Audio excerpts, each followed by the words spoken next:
What if the problem with following through on our ideas wasn't the idea itself, but the way we were taught to think about the idea? Come with me for a second. Our story starts in May 1954 at the University of Oxford's Iffley Road track. Our protagonist, Roger Bannister, was just stepping onto the track to attempt something scientists at the time considered impossible. He was trying to break an almost decade-old record set by Gunder Hag for running a mile in 4 minutes and 1.4 seconds. But he wasn't just trying to surpass the record. He wanted to be the first human to run a sub-4-minute mile. Something so strongly against conventional wisdom at the time that it was said to not only be beyond the human body's capabilities, but even the attempt could cause the human heart to explode. That's some heavy shit, right? Roger got into position in front of a crowd filled with mixed emotions of cheery optimism, suspense, and heavy objection. The starting gun fired, and I'd like to pause the story here for just a second to ask you the same question I asked myself when I first heard this story. If you were Roger Bannister, would you have even attempted it? That's what we're gonna talk about today, y'all. Limiting beliefs and how to break them. When I first heard the term limiting beliefs, I thought it was just a corny marketing phrase used by self-help gurus to sell books.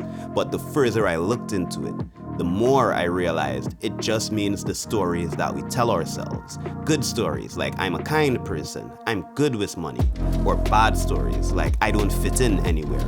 It turns out that these stories play a huge role in not only guiding our thoughts, but since the things we think about turn into the things that we do, it also guides a lot of our actions. There are countless stories of people facing these and overcoming them. Big successes like the Wright brothers, taking us from ground to air transportation, or smaller but equal internal successes like Jay-Z going from a drug dealer to a billionaire business mogul against the odds. Most people struggle with these intrusive thoughts, but a few have learned how to disqualify them and continue despite it. The question is, what do they know that we don't that allows them to act despite this uncertainty?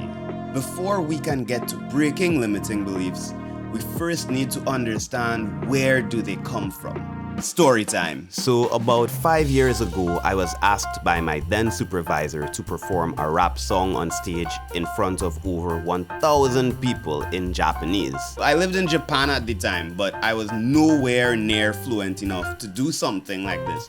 I could get a beer and I could find a toilet. So my immediate thought was, don't do it, you're gonna bomb hard. But I got pressured into it. And I kind of gave out my most confident, sure. And then immediately began to panic on the inside. I spent the next month anxiety-ridden, trying to memorize the song at every free moment I could get. After work, at lunch, on the toilet. And I started feeling pretty good about knowing the words, but I still had those troublesome thoughts running around my head. You're gonna bomb big time. They're gonna ridicule you. And you get to that point where you're tired of beating yourself up and you finally ask the big question, why am I thinking this way? Well, I reflected on it. And when I was a teenager, I performed a song in front of my classmates and I got bullied hard by some of them for my lisp, my gestures, for existing in front of a teacher as well. And the more I looked into it, the more I realized that these thoughts weren't my own. It was usually the words of someone else that got into my head and kinda stuck there forever. But what was interesting was learning just how fast they get there and how sticky they actually are. It turns out scientists have explored this relationship to belief in the past.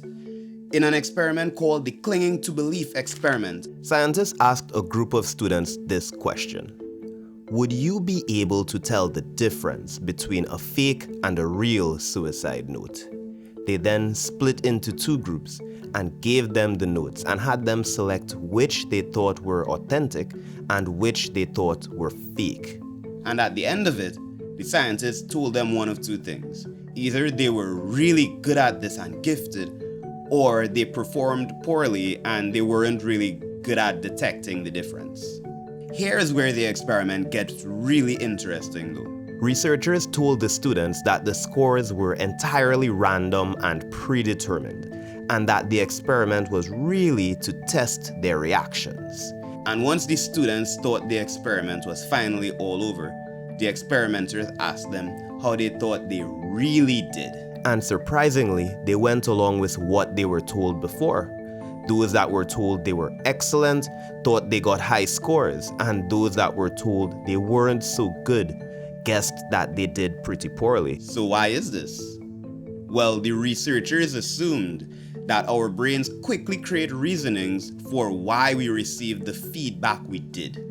So those that did well might assume they have a better understanding of people with depression, and those that did poorly might assume that they're too optimistic to understand.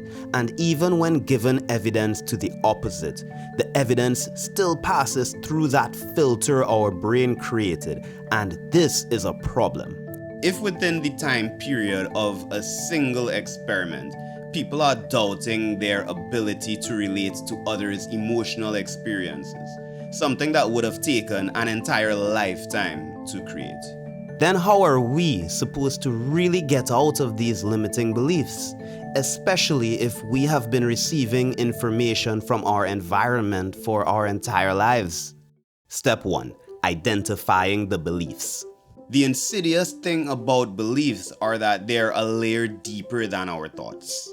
So when we act or fail to act and we reflect, we're actually reflecting on the thoughts, not beliefs. A simple way I've found to be able to identify the beliefs is to pay attention to the thoughts and then make a note of them. An action that can help do this is this strange type of reverse meditation I came across from Naval Ravikant. Rather than sitting and trying to have no thoughts, just have all the thoughts. Allow your brain to do whatever and say whatever it wants. Then notice what's coming up without feeding into it. Some will be unresolved thoughts from the past, and some will be from the present, and some will just be like brain fluff. Like, what would it look like if an elephant and a lion had a baby? A lyophant. What this helps to do is to separate who you actually are from the thoughts that you have. And training this makes it easier to spot when the thoughts come up when we have an emotional response to something like a date or a job interview. And this is where the magic really comes in. Step 2. Socratic questioning. After you've begun recognizing that these thoughts are actually separate from who you are, challenge these thoughts with simple questions. Here are some that I've used in my life as starter questions. 1. What evidence do I have for and against this? 2. Whose voice is this? Is this my voice? Or is this something that someone said to me? 3. Where did I learn this? And what is the right context to look at this from? For example, are the thoughts from someone that are afraid of taking risks?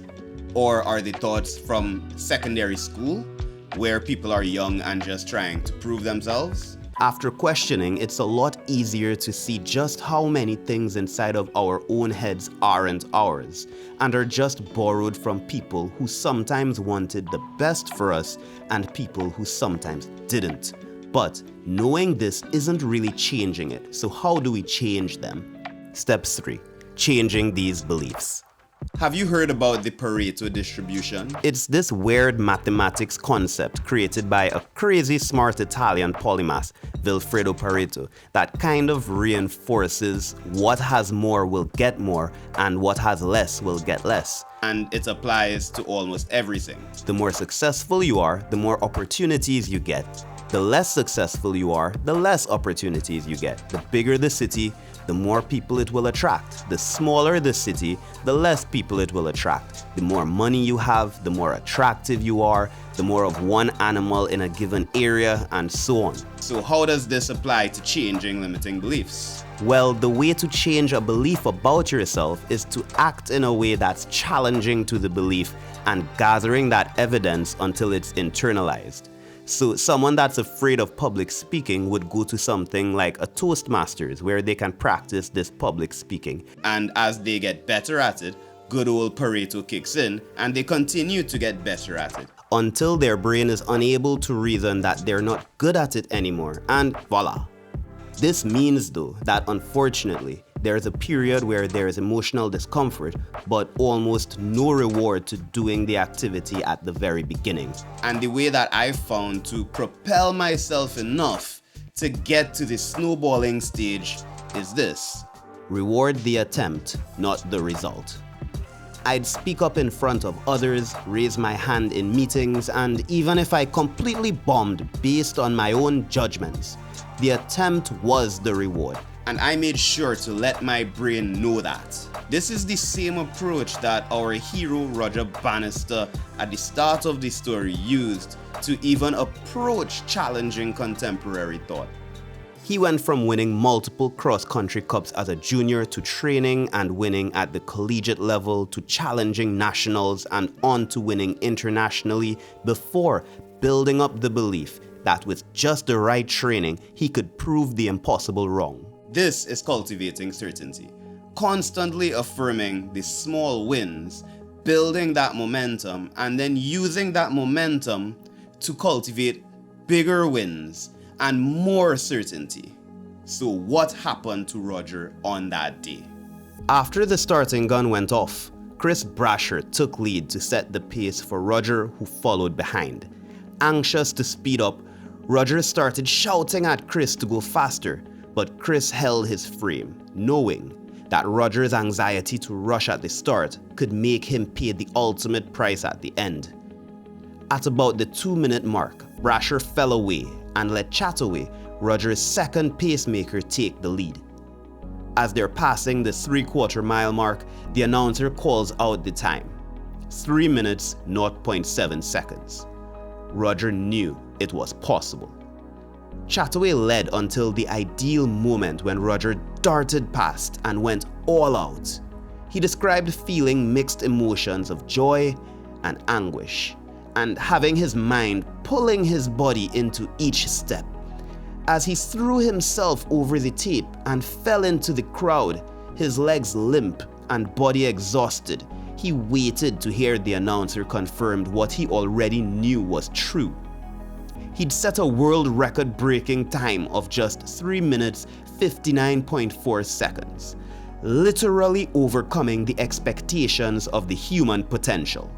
And for my lesser but equal win, well, you'll see.